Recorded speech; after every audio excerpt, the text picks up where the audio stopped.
when you formed a band at 16 and you were signed up, I mean, there weren't then, and there still are very few girl bands. No, it was a very misogynistic music scene, and unfortunately it still is. I mean, I hosted a Q&A 3 weeks ago at the Six Music Festival in Newcastle with 2 female musicians, and one of them, Beth Jeans Houghton, who is from Newcastle, we were talking about, I was saying, when I was 16 and I was in a band, people used to say to us, who writes your songs for you? Like, just genuinely. And someone had said it, I was like, it's better than that now, isn't it? And she was like, no, someone said it to me yesterday. And I was just so pissed off and kind of sad, that it's still, people are still coming up against the same things. Sometimes, you might be used as an example of, there can't be a kind of structural problem because, look at people like Caitlin Moran and Lauren Laverne, and they've done what they've done. But there's loads of us. I know loads of people that are like me and Caitlin. Why are we the ones on stage? There should be more of us here, and that's because there is structural inequality that needs to be addressed. I mean, usually if there's 4 women, that's deemed to be enough. Job done. If there's one of you on a panel show...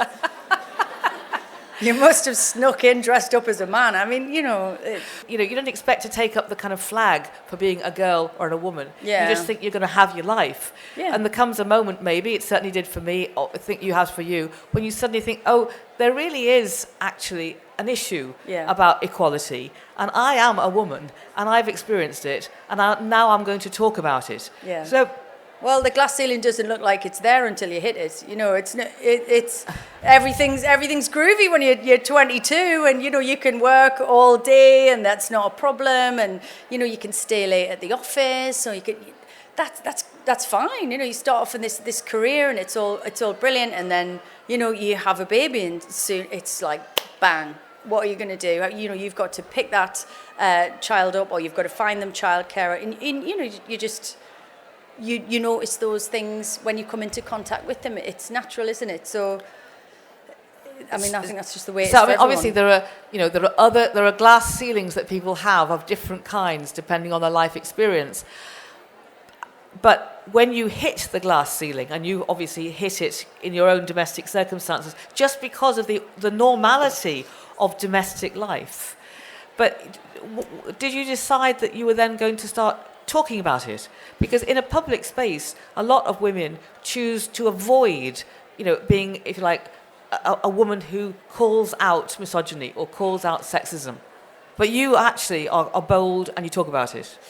I mean, I definitely feel like I have a responsibility to tell the truth. If someone asks me a question, I want to answer honestly.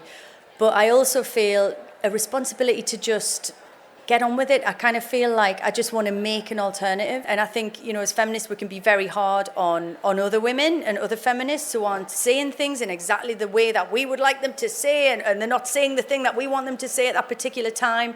And, my friend Caitlin Moran, she says, and I think she's right, feminism is this, it's like a quilt, and we all make this, if we can all make a square, then we can make something absolutely incredible. But if we wait for one woman to come and one perfect woman to come and solve the whole thing, we are just going to wait forever. So it's got to be about allowing for imperfection, because, as well as being women, we're all human. And that's what human beings are, spectacularly imperfect.